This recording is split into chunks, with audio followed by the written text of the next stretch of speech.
안녕하세요. 자산운용일부 이트레이딩팀의 박보영 과장입니다. 안녕하십니까. 자본시장 영업부의 이코노미스트 문정희입니다. 네, 지난주 환율 동향 말씀드리겠습니다. 지난주 달러원 환율은 강달러 모멘텀이 다소 약화되면서 1,300원대에서 1,310원대 사이에서 등락하였습니다. 글로벌 증시가 대체적으로 상승세를 보이는 등 투자 심리가 회복된 가운데 지난주 1.0달러까지 갔었던 유로달러 환율이 반등하고 엔화 역시 BOJ의 완화적인 통화정책 결정에도 추가 약세가 제한된 영향으로 달러화는 상대적으로 하락 압력을 받았습니다. 유로화는 가스관 가동이 재개됐다는 소식과 ECB의 빅스텝 인상 가능성이 제기되면서 상승했는데요. 다만 실제로 ECB 통화정책회의에서 50bp 인상이 결정된 이후로 1% 이상 급등하던 유로화는 향후 추가 인상 언급 부재에 상당폭 상승분을 반납하였습니다. 또한 지난주 말씀드렸던 것처럼 제닛 옐런 미 재무장관의 방한 일정이 있었는데요. 추경호 부총리와의 만남에서 양국이 외환시장에 대한 긴밀한 협의를 지속하고 선제적으로 대응을 해나갈 것이라 발언한 점은 중장기적으로 원화 가치 안정에 도움이 될 것이라 평가되고 있습니다.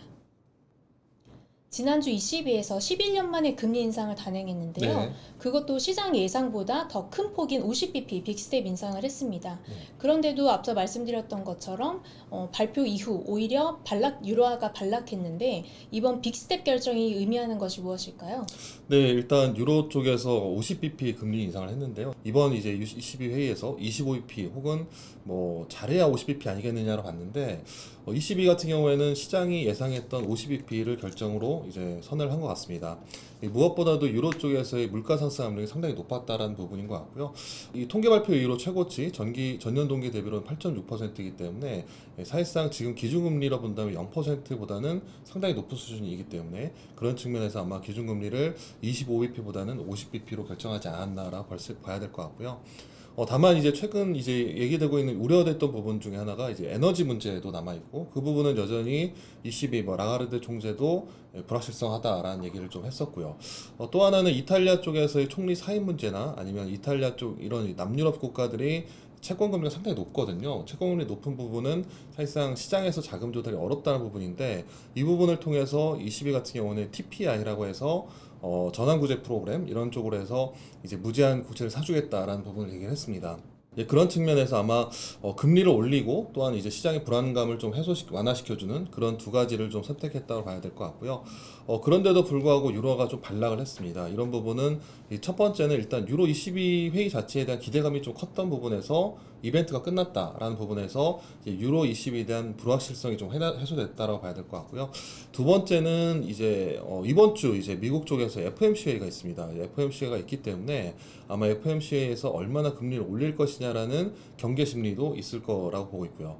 또 하나는 유로 쪽이 금리는 올렸지만은 문제는 경기가 나쁘다라는 부분이거든요. 이 실물 경기 부진, 그 다음에 하반기 경기 침체 우려가 있기 때문에 결국에는 이벤트는 끝났고 다음 이벤트가 미국에 예정돼 있고 거기에 이제 금리는 올렸지만은 경기가 부진하기 때문에 아마 유로화가 추가 상승하지 못하고 반락하지 않았나라고 봐야 될 것 같습니다.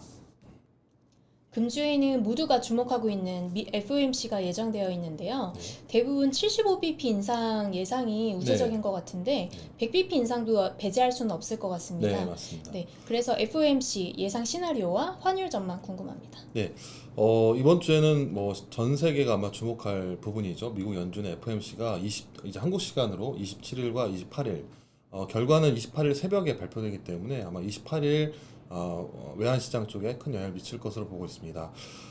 일단 지금 시장에서는 FOMC에서 75bp가 조금 더 우세한데 100bp 인상 가능성도 있습니다. 지금 가장 최근 CME 패드워치 같은 경우에는 75bp 금리 인상 확률이 한 72.7%, 그 다음에 100bp가 한 27% 정도 되기 때문에 100bp가 아닐 거다라고 보는 것도 좀 애매한 수준인 거죠. 여전히 높다라는 거죠.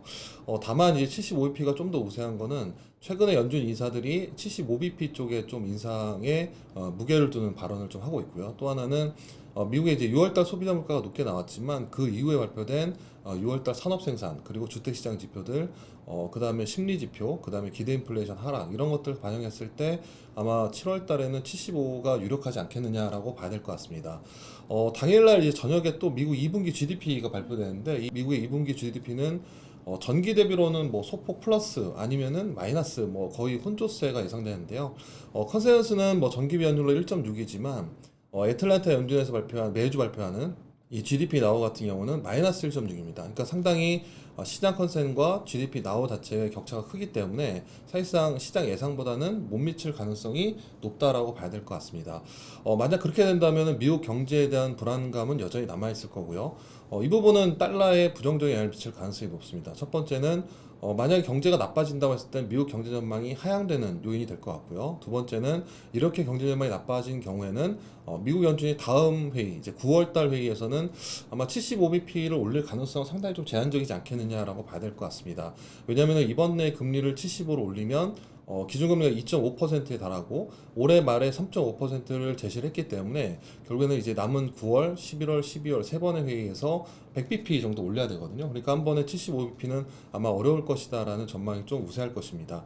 결국에 이제 달러 뭐 스마일 이론이나 여러 가지 이론을 봤을 때 미국 경제 전망이 하향 조정되고 그 다음에 미국 연준의 긴축에 대한 전망도 가속보다는 감속이 된다면 이 두 가지 요인 자체가 달러 약세 요인인데요. 또한 지난주 이제 유로 22도 금리를 올렸기 때문에 미국과 유로의 정책 차별화에 대한 기대도 약해질 것입니다. 그런 세 가지 요인 때문에 달러가 지속적으로 강세로 보기는 좀 어렵지 않겠느냐라고 생각되고 있습니다. 이렇기 때문에 이제 금주 달러 환율은 일단 FOMC 전에는 일단 경계 심리가 좀 지속되기 때문에 1310원대, 1300원에서 움직일 가능성이 높고요. 오히려 FOMC 이후에는 달러가 좀 약해지면서 환율은 좀 내려갈 것으로 보고 있습니다. 따라서 이제 이번 주 달러 환율은 아마 1290원에서 1320원 정도 레인지가 예상되고요. 유로 환율은 1325원에서 1365원 정도, 그 다음에 엔원 환율은 945원에서 965원 정도에서 움직일 것으로 전망합니다. 지금까지 똑똑한 환율 이야기 환율 똑똑이었습니다. 감사합니다.